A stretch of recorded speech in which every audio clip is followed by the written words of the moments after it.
volunteering is not a very known concept in India. To be fair, it's sort of like sour grapes because when I came here, I couldn't get a job in human resources. These people control all of that. So if you don't go out and vote, like, why are you even complaining when all of these things happen to you?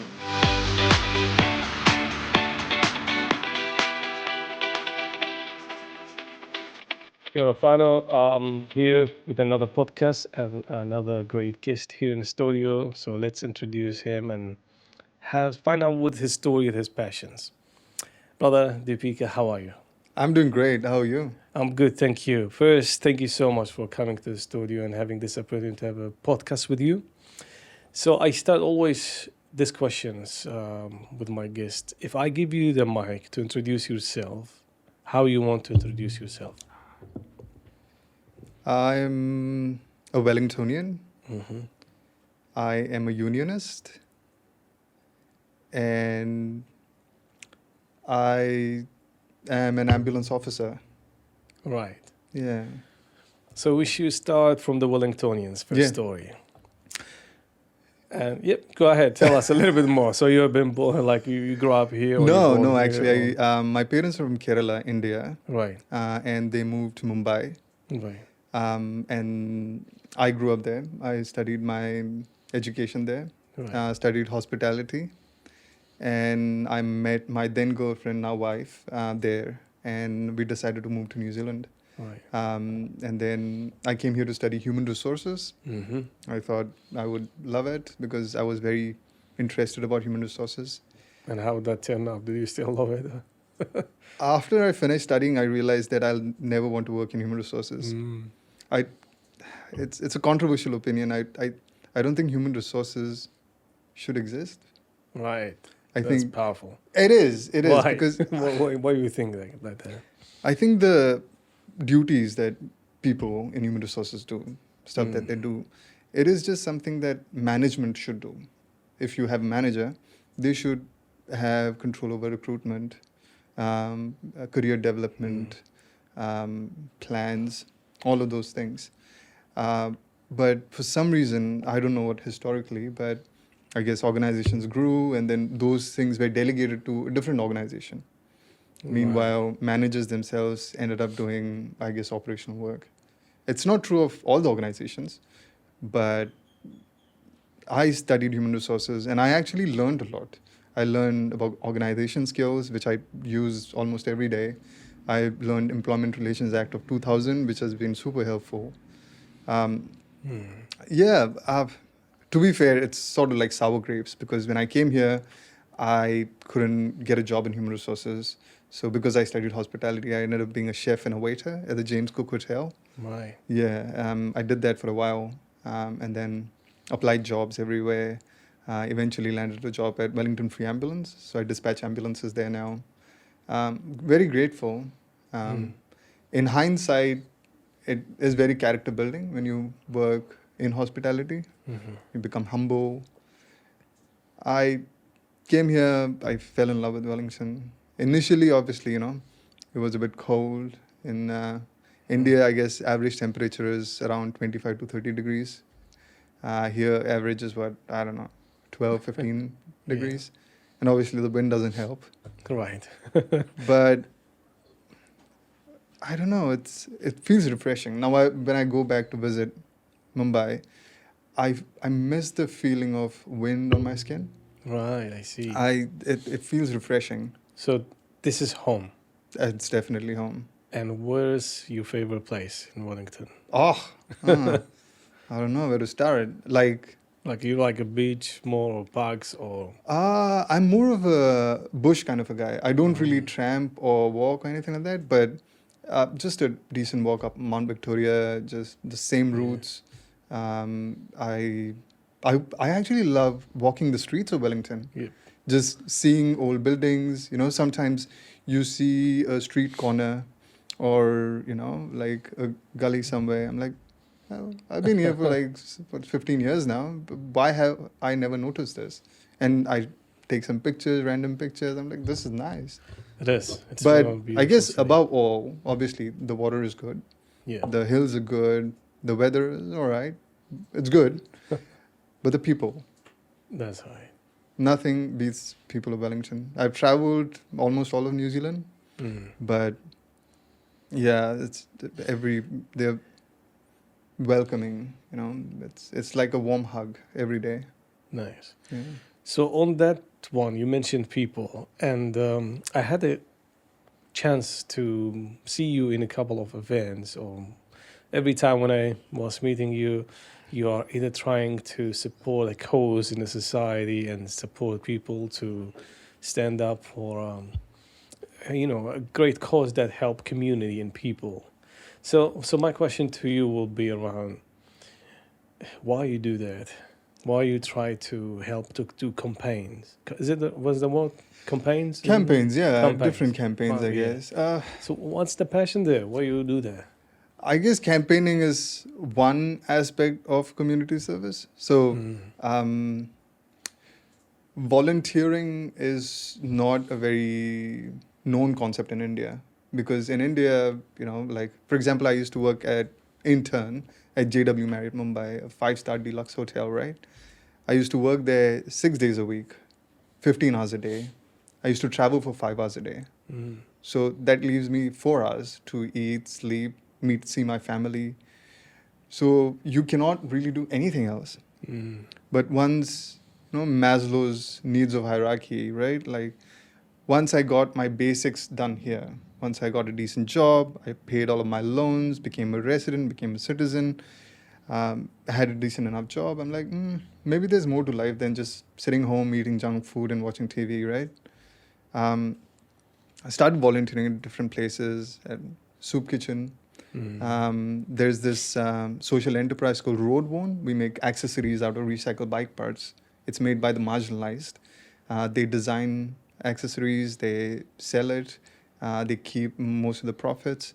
And, IHC, Idea Services. Or actually, the day when you asked me, I was gathering signatures for a petition because government is going to planning to increase transport fares. Yeah. So knowing that there are forces outside us who dictate all of our lives. From where I come from, I am 1 in 1.5 billion people. Here, I'm 1 in 5 million people. Yeah. Instantly, my voice is amplified. So if I'm a male, I have that privilege. If I'm relatively well educated, I have that privilege. If I'm employed, that is a privilege. And if I don't use my voice, then if people in power, if they make decisions about me, if I don't like it, I don't have the right to complain. Right. That's great. You just make me thinking about the voting. Yeah. And also I saw you do also a lot of cool mahi around voting. So why in your perspective voting is important? Yeah, I guess voting, one of my friends used to tell me that there's one thing that separates from rich people to take over the world. That's your right to vote. Once people stop going to the voting booth, that's it. That's game over for people like us. I volunteer with Generation Vote. We go to schools, ethnic communities, uni halls to teach them about New Zealand democracy, about Te Tiriti o Waitangi, about voter turnout. Yeah. And it's inspiring to see people, kids, 13, 14-year-olds, and people from ethnic backgrounds, when they find out what can be influenced around them. Last local elections, our voter turnout was, Wellington City was around 40% or so. Nationwide was about 33%. So people in council, they're the ones who decide about your rubbish, about your water, about your zoning laws, your rates, your rents indirectly. Right. These people control all of that. So if you don't go out and vote, like, why are you even complaining when all of these things happen to you? Right. So on that one, do you think what's the reason when we come, like, even I come from Middle Eastern country. Mm. India, we talk a lot about politics. Yeah. We wish to have opportunity to have a vote. We wish to have opportunity, to really have a democratic kind of a system that we can talk about issues. We can talk the things that we want to see change community. But we really hard. It's complicated. It's terrible. And I won't talk about my country. It's terrible. Systems. We don't get these chances. While when we come here, we do have, but there's two things as well. If it's ethnic person, we may have some a little bit scary about maybe governments are looking for us, they may watching our vote, or we are afraid because we come from those systems. We think we always is monitored.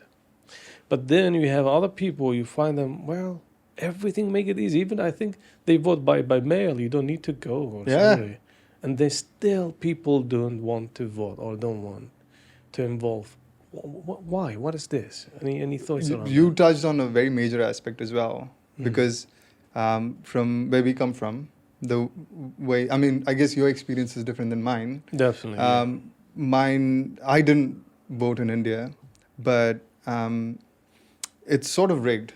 The more money you have, the more connections you have, and you are in power. Obviously, there are people who come from different parts of the world where they are persecuted for the way they think. When you live in that kind of society and have that kind of belief, when you come to a developed nation, all you want to do is make your life better, make your family's life better, and earn some money and retire properly.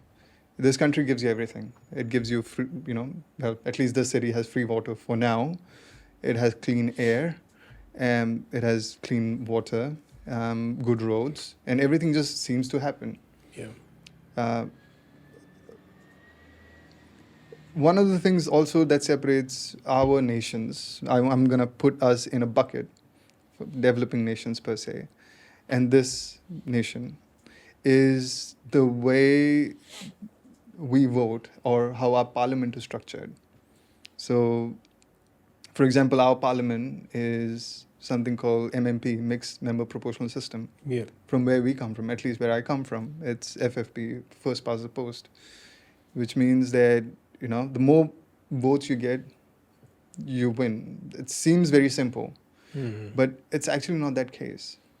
Here, because of the system that we have, even smaller parties and smaller ideas have a chance. If you garner just bare minimum, you can have the voice.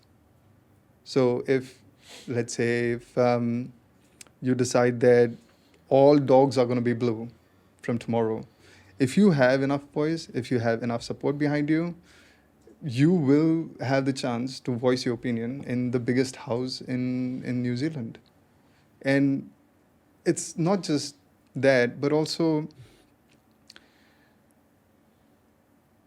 mixed member proportional is confusing in itself. So I'm not going to go and explain what it is right now. But also, city council is different. Right. It's called STV, where you rank candidates, which is, again, a different system. But also, it's a bit better than the system that we come from. Yeah. And council, for example, there are two different councils here. There's a Wellington City Council, there's a Greater Wellington Regional Council. Yes. So when I campaign for local candidates, when I knock on the door, that's one of the first things I have to tell them, that you get 2 votes. You get one to vote for Wellington City Council and one for Greater Wellington. And then there's another conversation. So that's one hurdle. And telling them that you can vote for 2 weeks. You can vote postal. So there's so much information that us as migrants, when we come to this nation, nobody tells us that. Nobody tells us that Maori people are indigenous people, and they signed a document 180 years ago, and we should adhere to that. Or that when census happens, there's Pakeha, there's Maori, there's Islanders, and then there's something called Mila. You know about Mila? Of course, which is so terrible one. Yeah, I mean, Yeah. how can you put 2.5 continents in one box? Yeah. How does anyone know how that a Lebanese person, what their needs are compared to a Colombian? Yeah. It's, if you don't go out and vote, if you don't tell people that represent you that, well, there's a systemic issue there. I don't know what the solution is, but Mm. I'm sure one of us probably does. Right. Yeah. You know, and then the people will be asking some of them, okay, why the migrants need to care? Why the migrants need to be involved in the politics and stuff like that? Hmm.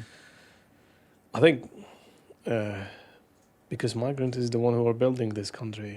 We have to be true about it. There's also 20%, I think, right now, like the statistics, That is true. coming from different worlds. So at least when you bring the migrant, I know there's a lot of them, they love the skills migrant, but they don't love the others migrants, right? There's also that conversations as well, Yep. which they try to divide the migrant and refugee themselves in terms of, Mm. blaming each other, we come here, we don't, etc. But the question here, it's about why not to be part of whole our country? Because if we are building, if we are working, paying the taxes and all of that stuff, and we follow these rules and the system, and eventually most of us are choosing later on when they can to become citizen of this country. So why they will not be able to choose their representative to be able to be in the politics, to inform the government was better way to work with our people. That's what they miss, because we come from different cultures. If you have someone in politics, they may inform the better way to work with this culture, least spending, greater benefit, but least spending. They think, oh no, wait, we are actually creating another department. We have to create, that's what they think. Yeah. They don't think the benefit of that department or the benefit of having those backgrounds there Mm. to reduce all other things, that nonsense. Because if you don't have that, let's say, department of people from migrant, it could be turned up into assumptions. We try this, then all the game is just trying, Yeah. never accomplish anything. What are your thoughts about those questions? If you I gave mean, them you obviously touched on, a lot of things. One of the things that I really agree with is, what we also have here is taxation without representation. So, Yeah. like, if you are an economic migrant or a refugee that is not a citizen or whatever, well, residents do vote, can vote, but people on work permits cannot. They do pay taxes just like the rest of us, but they don't get a voice. So that's like inherently a wrong thing. Right. And then I guess it's for people who think that migrants should just shut up and be thankful to be in this country. First of all, I don't know many people who think like that. But if there are people who do think like that, my answer to them would be there are systemic issues, right? For example, Islander community has obesity issues. Indian community has diabetes or blood pressure issues. Or, different communities have their own issues. If you do not address that, it will be just lumped into one uniform problem. You cannot pinpoint that problem from that angle. You have to take into account single communities. There are 130 different ethnic communities in Wellington. So I'm not saying that you have to talk to every single community, but having equal voice on the table is how you deal with problems. And it's every citizen's right every resident's right to go out and vote. And I guess just educating every single one of us. Every election year, my goal, my New Year's resolution, every election year, local and national, is to get voter turnout 0.1% more than what it was last time around. Are you doing something for this year election of the Yeah. So I campaign for local candidates, Right. or for example, Generation Vote. We go to schools and ethnic communities, and we did a couple of sessions. One with African Communities Council. We did one with Changemakers, and we want to expand on that this time around as well. And going to uni halls, students also don't go out and vote much.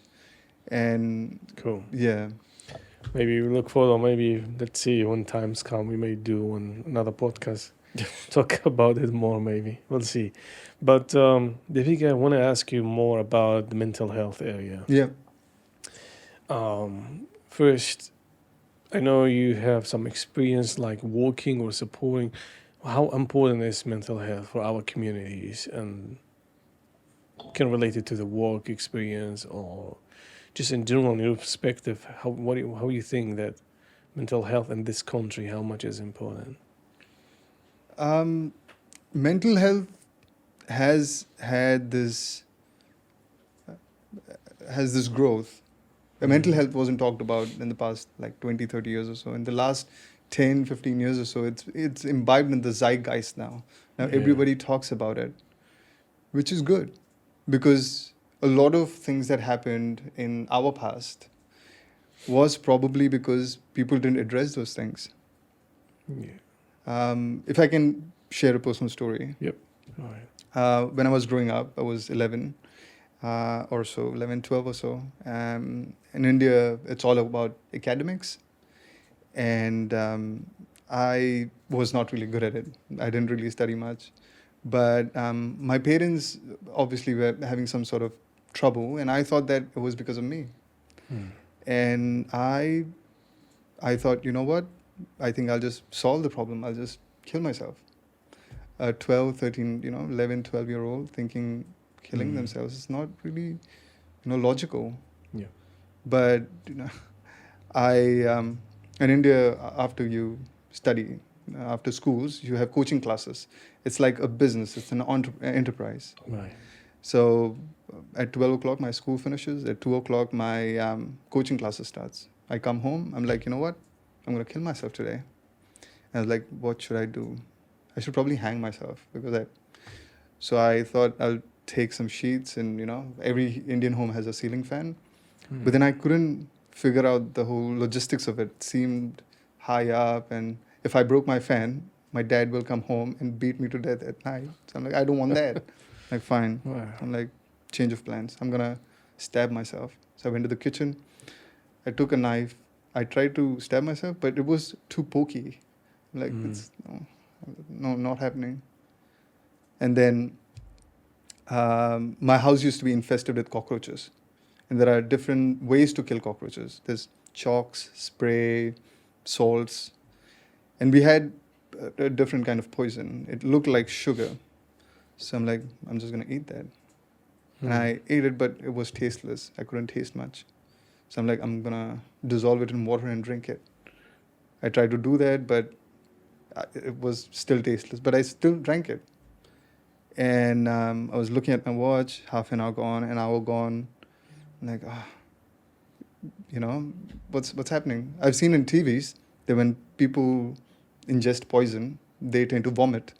So I'm like, maybe I should do that. I went to the toilet, I sat there, and I tried gagging myself, and nothing would come out. I'm like, oh my God. Now it's time to go to tuitions. Like, I had to go to coaching classes. And because I was planning to kill myself, I didn't even do my homework. So I had to go to coaching classes, all disappointed, without homework. And then years later, when I was thinking about it, I thought, well, maybe things that kill cockroaches probably don't kill humans. And I started thinking about it. How is it that this thing that happened to me, it cannot be isolated event? Because I am not a special individual. Our brain is fat and muscle, which is floating in chemical soup, and which is impacted by food we eat, people we meet, air we breathe. It has to affect in some way. When our fathers hit our mothers, when when people can't walk safe on the road because they get mugged or get assaulted, it's not because there are inherently bad or evil people in the world. There are probably small sections, but it's because people aren't given the tools to address those things. If there's a child who's struggling, maybe there can be some systemic solutions to it. Maybe they can be teachers who can see, well, maybe he is not good in academics. Maybe he should play a violin or do ballet or paint. Yeah. There's different tools for different times of your lives. Maybe it can be walking, it can be swimming, it can be catching up with friends, it can be cooking food. Yeah. And humans are inherently social animals. And if you are by yourself in your room, eating junk food, watching crap TV, the stuff that you put in your brain is what eventually comes out. And taking care of our bodies, of our minds, is how I think it's a step towards healing us. Yeah. Yeah. Wow, it's powerful. Thank you for sharing, Deepika. And how did you get yourself out from it? Sorry? How did you later on, like, you get yourself out from this and you start reconcile with yourself to say, okay, what I was doing? Because look at right now, how many people you are helping, how many cool things you are doing in a community. Have you had a thought about, like, how did you recover or reconcile, let's say? What's the best word to use here? According to crime statistics, if or even like traditional psychotherapists, they think, and like people out there, smart people think, that a person's most important time of their life is the first year or the first 2 years of their lives. If that person gets love, care in the first year or first 2 years, they go on to become relatively more successful than people who didn't. That is just fact. Yeah. So I don't know what, my childhood wasn't bad. It was a lower middle class, but I had enough food, I had a shelter, I had clothes, nothing to worry about. But even then, I kind of was struggling. So there are people who struggle. Yeah. After all of that incident, after I did my basic education, first of all, humans just live so that they can work, so that they can pay their rents and eat food. That's basically everyday grind. Once all of those things are taken care of, if you have something left, do something that helps you. That can be meeting people, that can be just painting, singing. Right. And I guess self-care is really important, but also we as society have changed. Yes. We used to be very close together, like a village kind of or a town kind of people. And then all of a sudden, in a span of less than a century, we became cosmopolitan or global civilization. Now everybody gets everything they want at fingertips. There is no struggle, but not struggling in itself is a struggle. If you get stuff that you don't work hard for, you don't really appreciate it. Yeah. So just getting back up and being part of the community so that you feel that you're more than yourself. Yeah. I think that is the solution. Absolutely. Wow, this is great, Deepika. I think we can go up more and more time on this, especially in this topic, But I'm coming to the end of the podcast. I have a last question for you. I just want to reflect back on, pressure is real, and the system we live in is different. It's real as well. When you change the environments as well, I don't know. It looks like the world is running fast. There's many things there in this YouTube, on this internet. Everything's about how to get this into fast. Even losing weight as well. In 3 days or 1 week. Yeah. Crazy, just take example of that one, or how to get rich in 1 week or something. Yeah. So all these crap things, they try to sell you things fast. Consuming our minds, everything need to be done fast. They don't think like the While the wisdom says good things take time, you know, good investments take time, and everything. If you think about consistency and good values and stuff, it takes time to grow, and cool things come up later. But I don't know, we are living in a world, we've been consumed by this idea of we have to move fast, otherwise the train is going to leave you.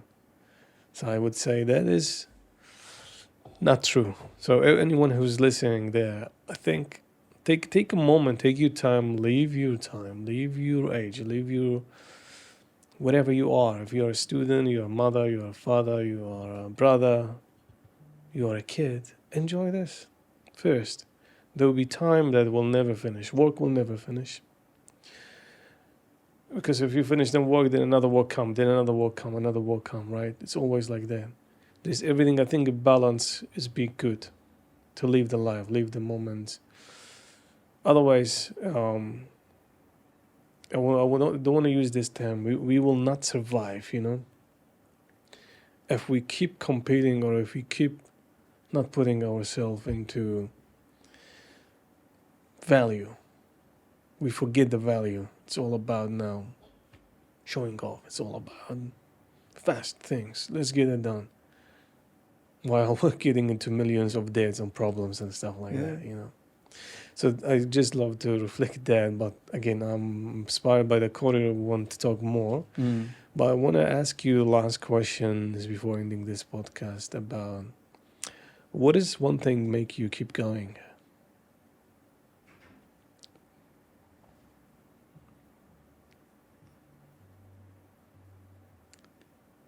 Knowing that we, you and me, and all of us, at the end of the day, we're just hairless apes who live on a speck of dust, which is suspended on a sunbeam in this vast universe. We live for a very small fraction of time. And knowing that I didn't ask to be born, but I am here now. And knowing that I can make some sort of difference, not just in my life, in my whānau's life, my communities. I cannot change the world. I want to, but I cannot. All I can do is I can throw a stone on the surface of the water and see the ripples grow. That's what keeps me going. Wow. Thank you so much. And by that one, we will be concluding this podcast. I really appreciate the time you're giving us today. It was wonderful. And before we ended this, we have tradition here. There's a guest have left us with a question. And then you will also have opportunity to leave us a question for the next guest coming in. So let's see what question they have left for you.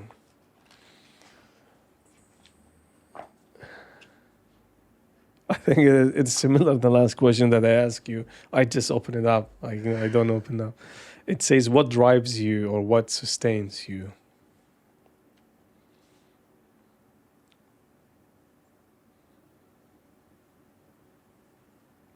Opportunity. Knowing that I was lucky enough to move to this beautiful country. Knowing that every single morning when I wake up, when my alarm goes, and I am not extremely happy because, who wants to wake up at 4:30 in the morning? But knowing that every single day I will make some sort of difference just by smiling, just by saying hi, that is more than enough for me. Opportunity. Thank you. Bye-bye. Awesome. Thank you, whānau, for watching and listening. Please, if you enjoy it, so subscribe, don't forget, and so stay tuned for the next one. Thank you. Ka kite.